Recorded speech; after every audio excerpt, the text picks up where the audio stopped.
Everybody dies, don't they? Everybody come back, don't they? Isn't that so? You tried to get into the locked room today, didn't you? How do the dead come back, Mother? What's the secret? The Ghost of a Hand by J. Sheridan Fanu, narrated by Tony Walker.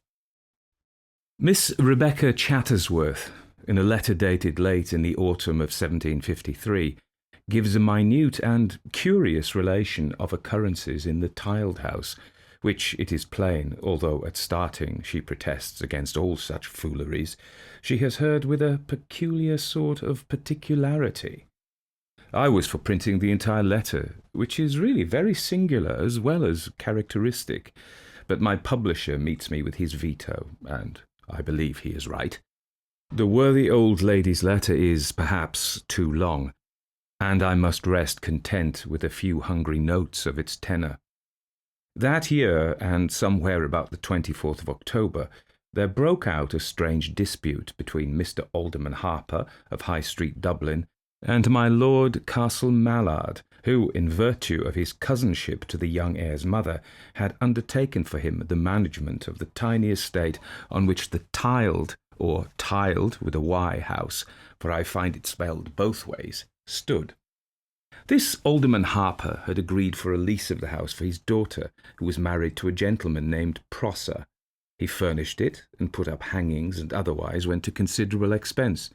Mr. and Mrs. Prosser came there sometime in June, and, after having parted with a good many servants in the interval, she made up her mind that she could not live in the house, and her father waited on Lord Castle Mallard, and told him plainly that he would not take out the lease, because the house was subjected to annoyances which he could not explain. In plain terms, he said it was haunted, and that no servants would live there more than a few weeks, and that after what his son-in-law's family had suffered there, not only should he be excused from taking a lease of it, but that the house itself ought to be pulled down as a nuisance and the habitual haunt of something worse than human malefactors. Lord Castle Mallard filed a bill in the equity side of the Exchequer to compel Mr. Alderman Harper to perform his contract by taking out the lease, but the alderman drew an answer, supported by no less than 7 long affidavits, copies of all of which were furnished to his lordship, and with the desired effect. For rather than compel him to place them upon the file of the court, his lordship struck and consented to release him. I am sorry the case did not proceed at least far enough to place upon the files of the court the very authentic and unaccountable story which Miss Rebecca relates. The annoyances described did not begin till the end of August, when one evening Mrs. Prosser, quite alone, was sitting in the twilight at the back parlour window, which was open, looking out into the orchard, and plainly saw a hand stealthily placed upon the stone window-sill outside, as if by someone beneath the window at her right side, intending to climb up. There was nothing but the hand, which was rather short, but handsomely formed, and white and plump, laid on the edge of the window-sill, and it was not a very young hand, but one aged somewhere about 40, as she conjectured. It was only a few weeks before that the horrible robbery at Clondalkin had taken place, and the lady fancied that the hand was that of one of the miscreants, who was now about to scale the windows of the tiled house. She uttered a loud scream and an ejaculation of terror, and at the same moment the hand was quietly withdrawn. Search was made in the orchard, but there were no indications of any persons having been under the window, beneath which, ranged along the wall, stood a great column of flower-pots, which it seemed must have prevented anyone's coming within reach of it. The same night there came a hasty tapping, every now and again, at the window of the kitchen. The women grew frightened, and the servant-man, taking firearms with him, opened the back door, but discovered nothing. As he shut it, however, he said, a thump came on it, and a pressure as of somebody striving to force his way in, which frightened him. And though the tapping went on upon the kitchen window-panes, he made no further explorations. About 6 o'clock on the Saturday evening following, the cook, an honest, sober woman, now aged nigh 60 years, being alone in the kitchen, saw, on looking up, it is supposed, the same fat but aristocratic-looking hand, laid with its palm against the glass, as if feeling carefully for some inequality in its surface. She cried out and said something like a prayer on seeing it, but it was not withdrawn for several seconds after.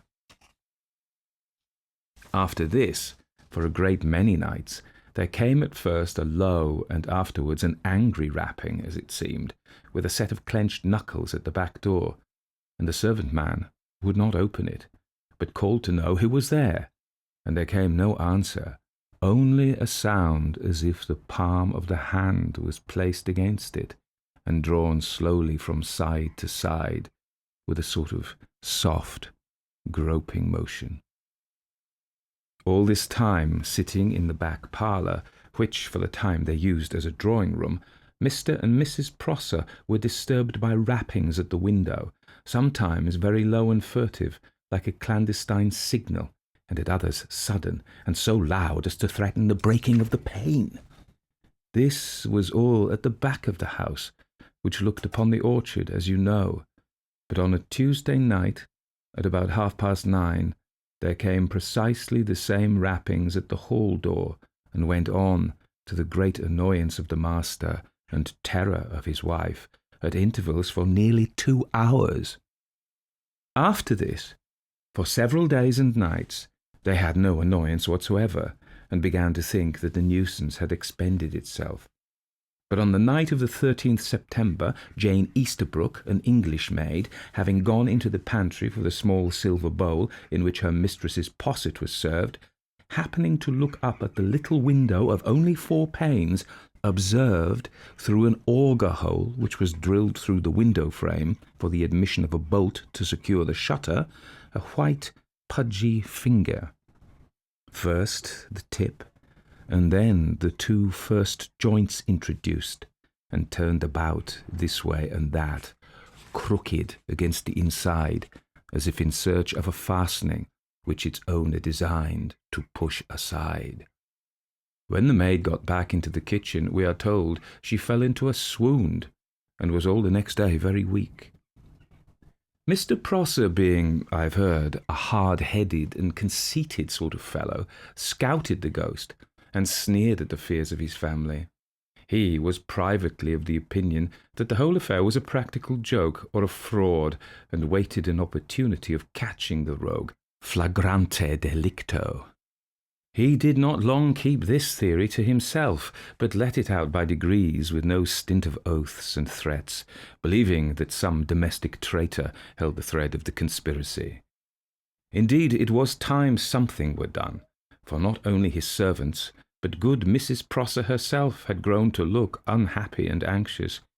They kept at home from the hour of sunset, and would not venture about the house after nightfall, except in couples.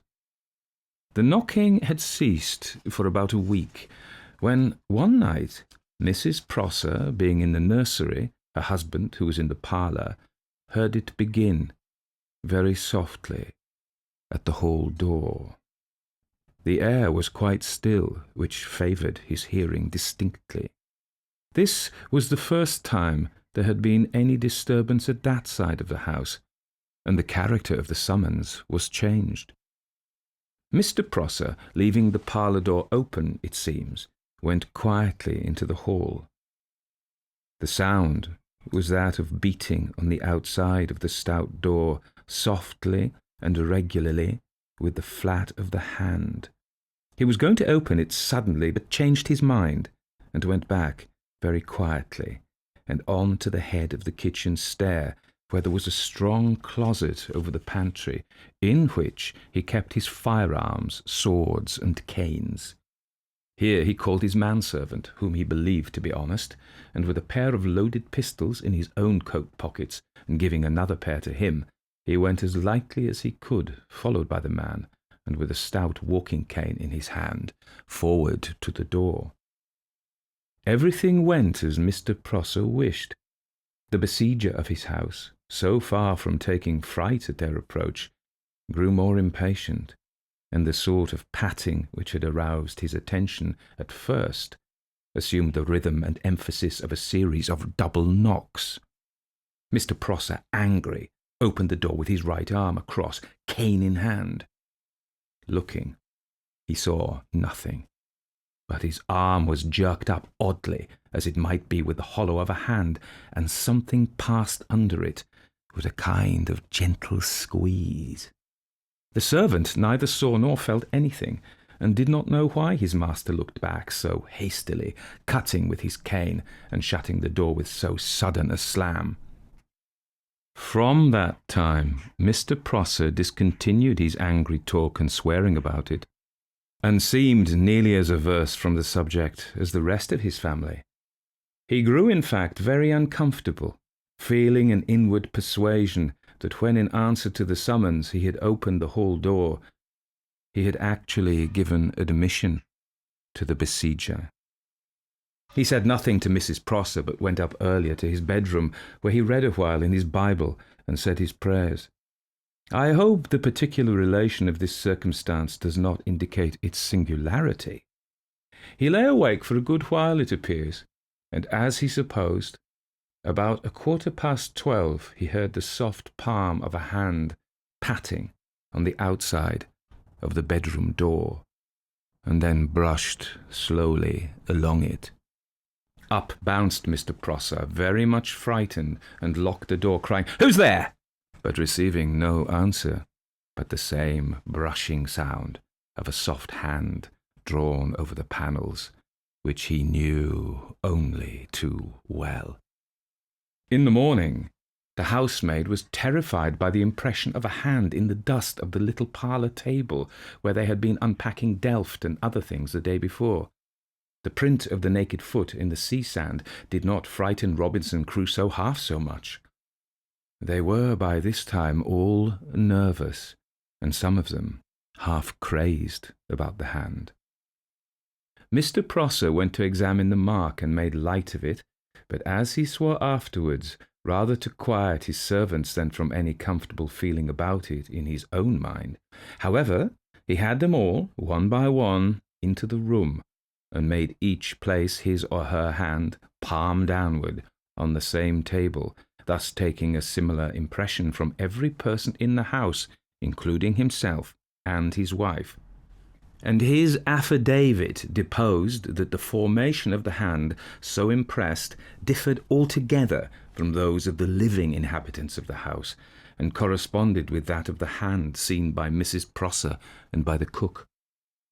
Whoever or whatever the owner of that hand might be, they all felt this subtle demonstration to mean that it was declared he was no longer out of doors, but had established himself in the house.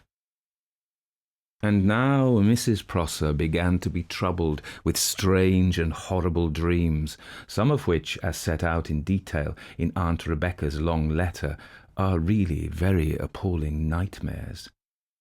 But one night, as Mr. Prosser closed his bedchamber door, he was struck somewhat by the utter silence of the room, there being no sound of breathing, which seemed unaccountable to him, as he knew his wife was in bed, and his ears were particularly sharp. There was a candle burning on a small table at the foot of the bed, besides the one he held in one hand, a heavy ledger connected with his father-in-law's business being under his arm. He drew the curtain at the side of the bed, and saw Mrs. Prosser lying, as for a few seconds he mortally feared, dead, her face being motionless, white, and covered with a cold dew, and on the pillow close beside her head, and just within the curtains, was, as he first thought, a toad, but really the same fattish hand, the wrist resting on the pillow, and the fingers extending towards her temple. Mr. Prosser, with a horrified jerk, pitched the ledger right at the curtains, behind which the owner of the hand might be supposed to stand. The hand was instantaneously and smoothly snatched away, The curtains made a great wave, and Mr. Prosser got round the bed in time to see the closet door, which was at the other side, pulled to by the same white, puffy hand, as he believed. He drew the door open with a fling and stared in. But the closet was empty, except for the clothes hanging from the pegs on the wall, and the dressing table and looking-glass facing the windows.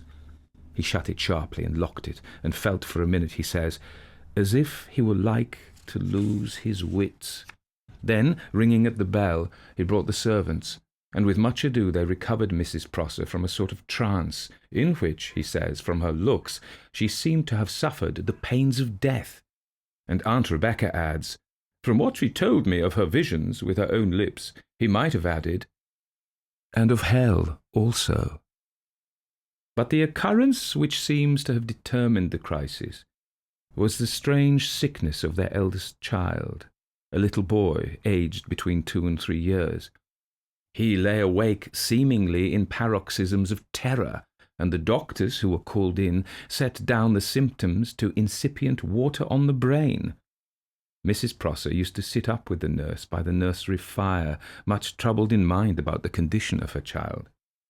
His bed was placed sideways along the wall, with its head against the door of a press or cupboard, which, however, did not shut quite close.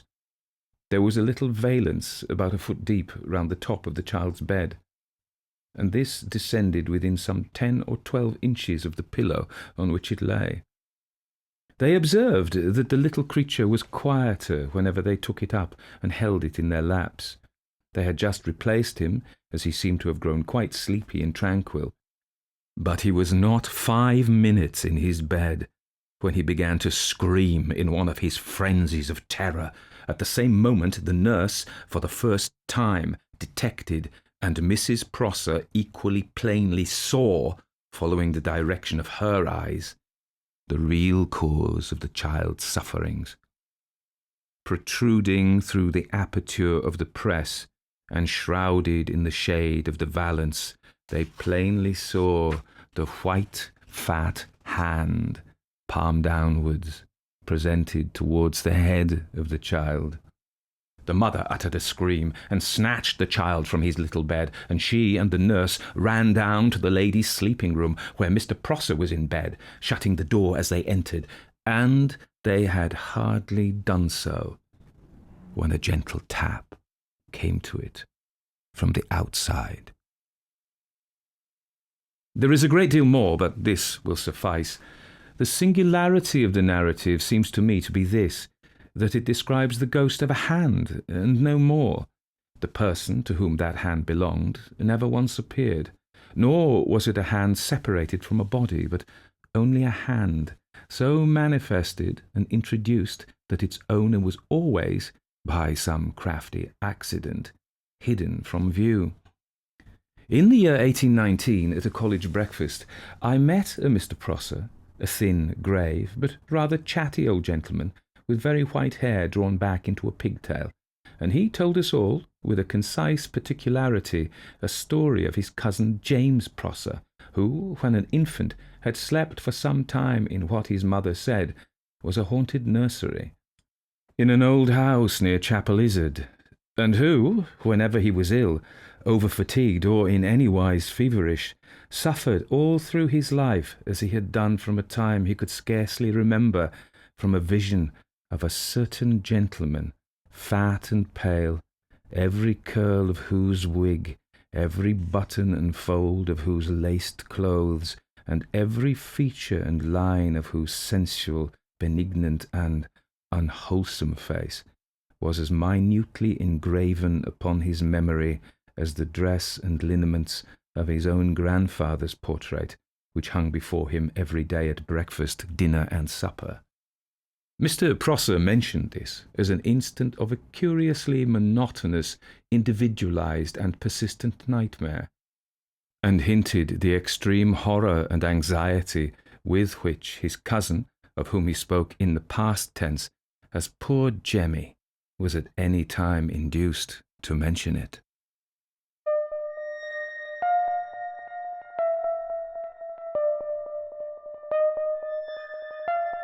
Everybody dies, don't they? Everybody come back, don't they? Isn't that so? You tried to get into the locked room today, didn't you?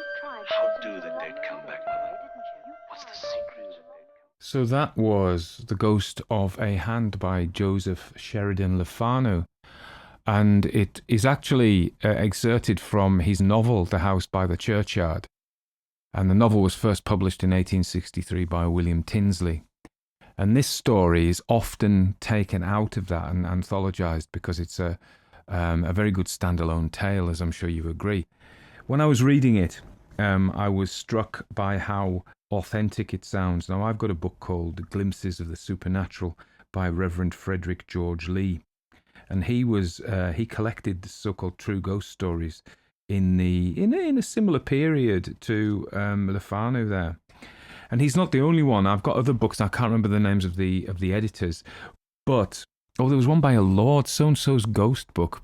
Oh, I'm gonna have to Google that. I didn't Google it. I've actually got it on my computer. Lord Halifax's Ghost book, 1936. That one came out. So, the Reverend Frederick George Lee's collection is earlier. Why I mention this is it really struck me that Le Fanu was an authentic, with the testimony of the great and the good or the upper class people there. It was really rang true. Now, I think this is a tribute to Le Fanu's ability as a writer, because if you think of his other works, such as Green Tea, or Carmilla, or Lady Crowell's Ghost, they're all so different in tone, or Laura Silverbell, which has the feel of a folk tale.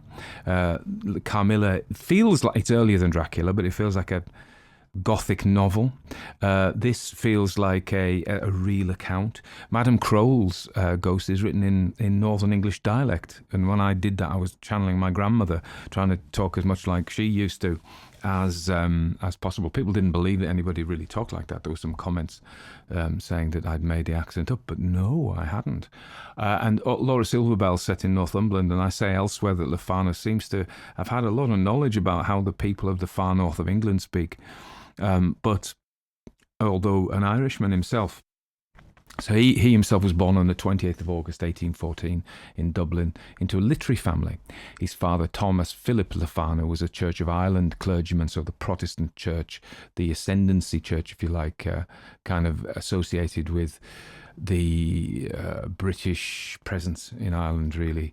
Although, of course, they've been there a while, and Ireland's a complicated place about who feels Irish and who feels British and points in between. And it shifts as well. I think a lot of young Protestants now, I read this, are now considering themselves Irish, which was unheard of when I was young. Anyway, his mother was Emma Lucretia Dobbin, and she was a writer. The family moved to the Royal Hibernian Military School in Phoenix Park, where his father was chaplain, and later over to Abington in County Limerick.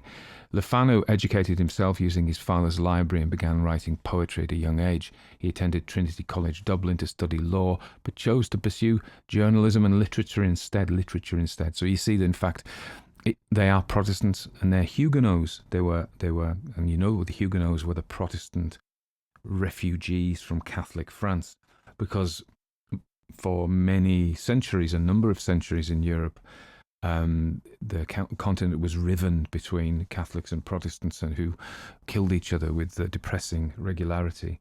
And so the French Protestants had to flee. Really, I remember doing that in history. So the Le Fanu's origins were in Normandy, in the city of Caen. I never know how to say that. Maybe that's how you say it. They were Huguenots, and in the 16th century, Catholic France were persecuted. So the firm record is Michel Le Fanu, who was in the University of Caen in 1536. Although drawn to poetry, which he composed fluently in French and Latin, he took to the law. Isn't this very similar to Joseph Sheridan? So Philip Le Fanu came to London from Normandy as a young man and became the founder of the Irish Le Fanus. Philippe's son William prospered as a banker and merchant, acting as Dublin agent for many of the Huguenot settlers scattered over Ireland.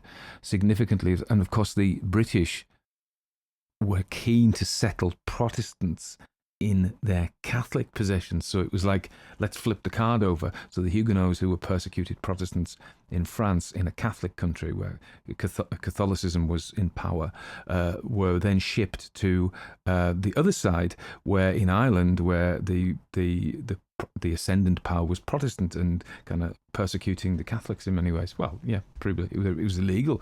Let's not get into that. But there were problems being a Catholic in British possessions, particularly in Ireland. So let's get back to Gwilym Le Fanu.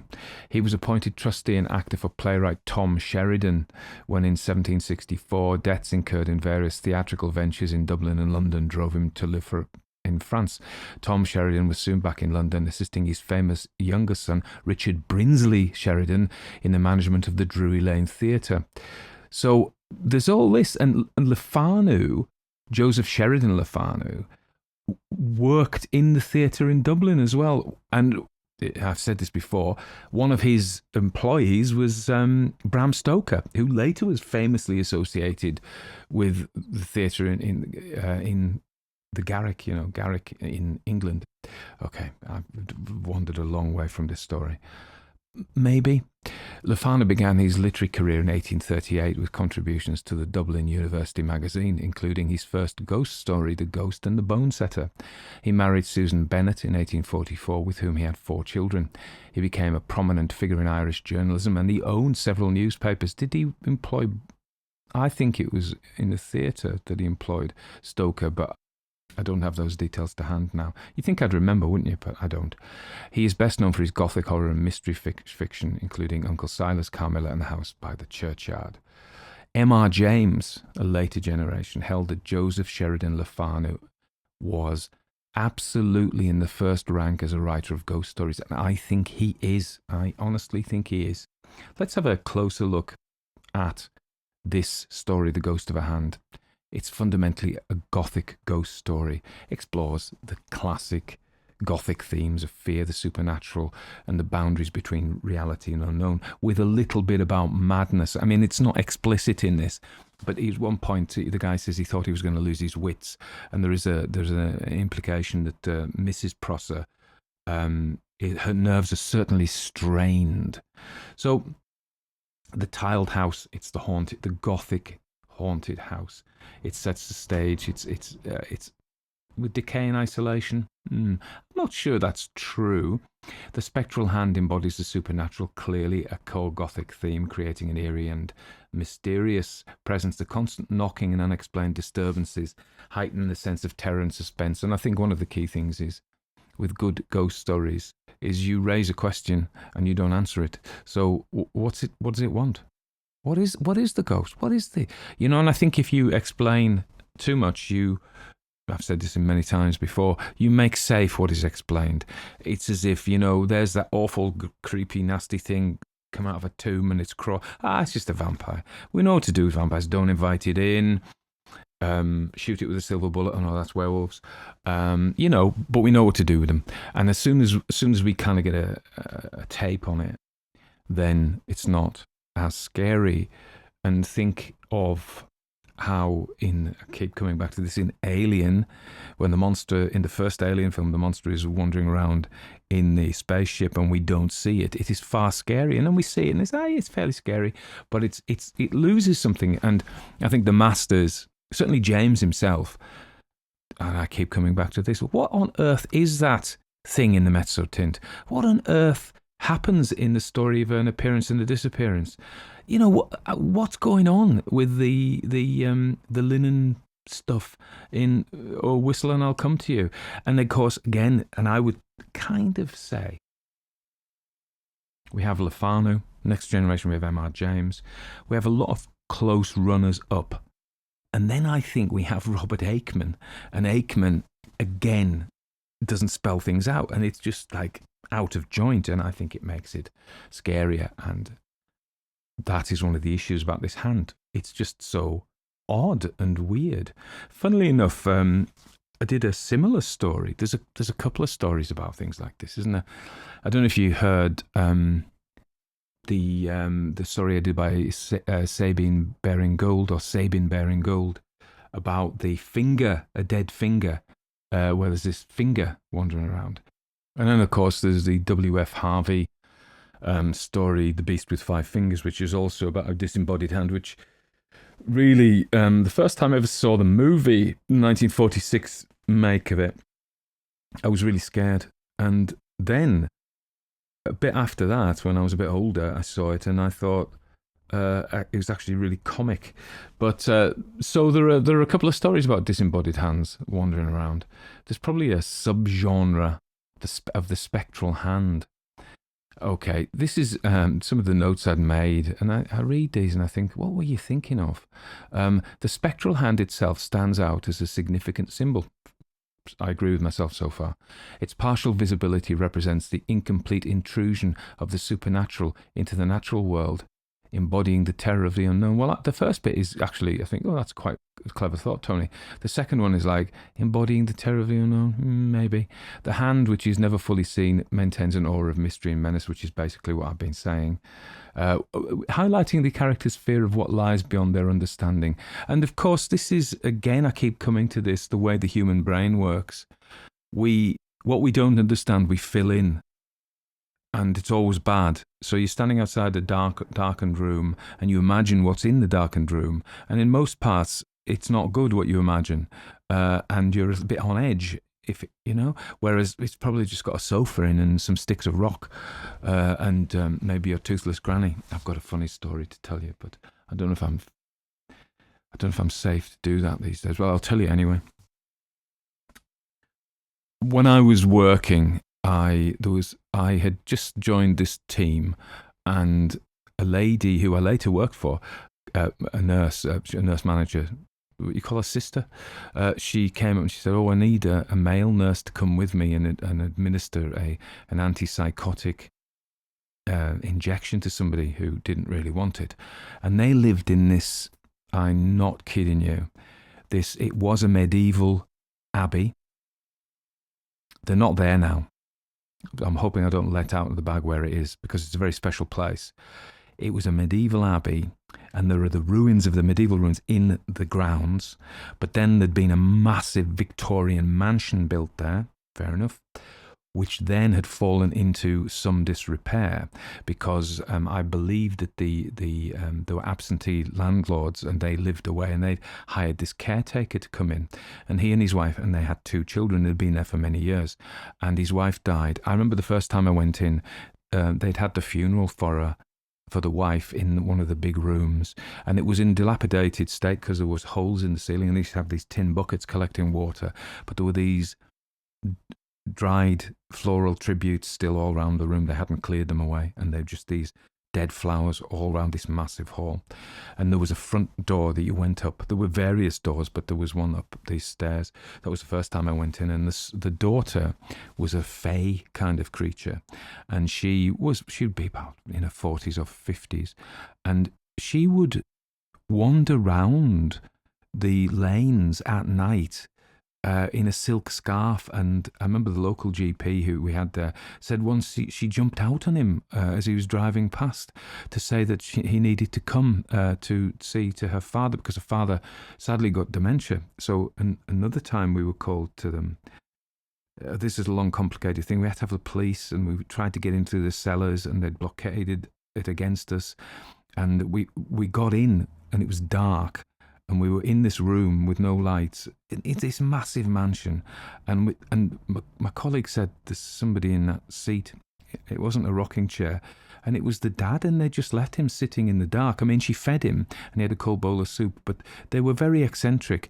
And the man who was schizophrenic, and the man not the dad, he had dementia. The daughter was just very strange. I don't think she had a notifiable mental illness.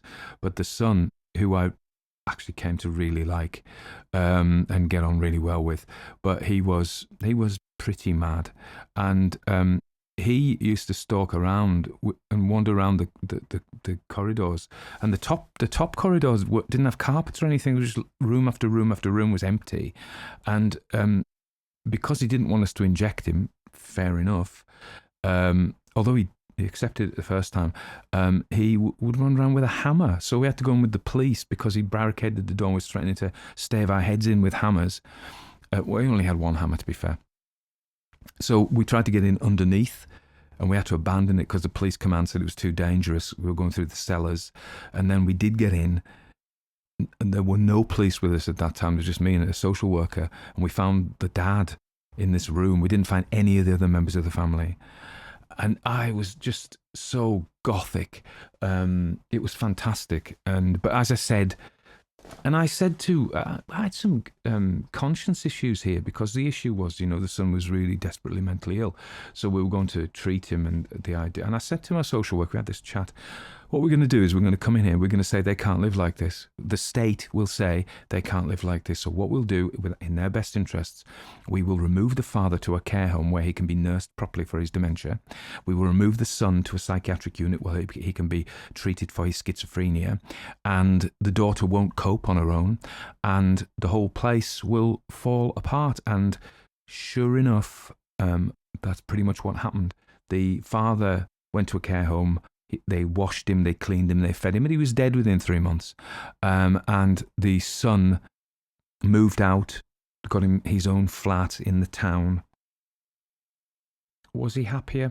He wasn't less happy. But, the family unit that had kind of existed, you wouldn't want to live like that, I'm sure. I certainly wouldn't want to live like that, because I don't know what they ate. There was no electricity a lot of the time. I'm not sure about the plumbing and the sanitation, but it was this massive Gothic mansion. But, the adventures I've had. But, I did think we mean to do well. And we operated within the within the law. But I wonder, what would have happened if we hadn't intervened? Well, they would have become iller and iller, I suppose. But at one point, when we had the standoff, when he was barricaded in, all the police turned up, and we had ambulances, I swear. And because it was very boggy, because the road wasn't maintained, we had the mountain rescue in with kind of gear to help us get across, help the police get across. And it was all, in the end, that diffused. And he came out, and I remember sitting in the back of the ambulance with him. And there's this guy who everybody's thinking is really dangerous. And all he said to me was, you got a cigarette? And I said, no, I don't smoke, but I'll tell you what, I'll go and get you some. So I went and got him some. And we had this... He'd been to Canada, and we talked about Canada. Anyway, so that's a personal story. Now, there's many people hate those, but there's many people love them. So I'm talking to the lovers, not the haters. What have I got to say about it? Yeah, no, I just think it was a really good story. I hope you enjoyed it. I've now finished the Roald Dahl, and I've got a box here of books to go to, bookends to trade in. And what I do is, when I fill the boxes up, I take them down. I see Stephen there, and he says, well, I'll give you so much cash, so much credit. The credit's always more. And I know if I get a credit, I'm just going to buy more books. So that's what I do. And then I kind of have more books, and I have to fill more boxes. And so it goes on. But it's all right. It's a living. Well, it's not a living, but it's a hobby. Anyway, I hope you're all well. I'm actually pretty well. I've been... Another thing.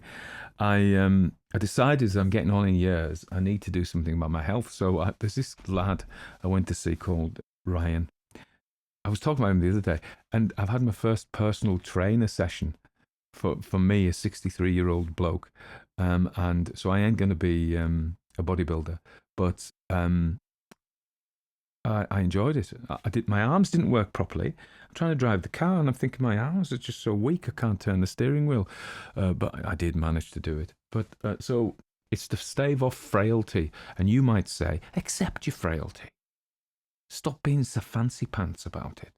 But no, okay. So we need to maintain muscle mass and bone density.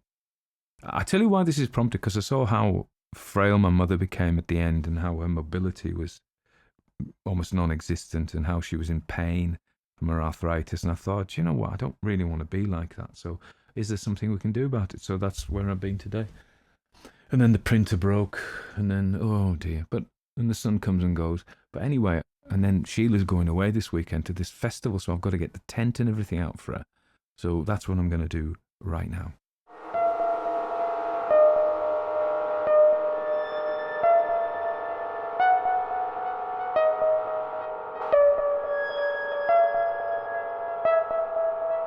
Everybody dies, don't they? Everybody come back, don't they? Isn't that so? Isn't that so?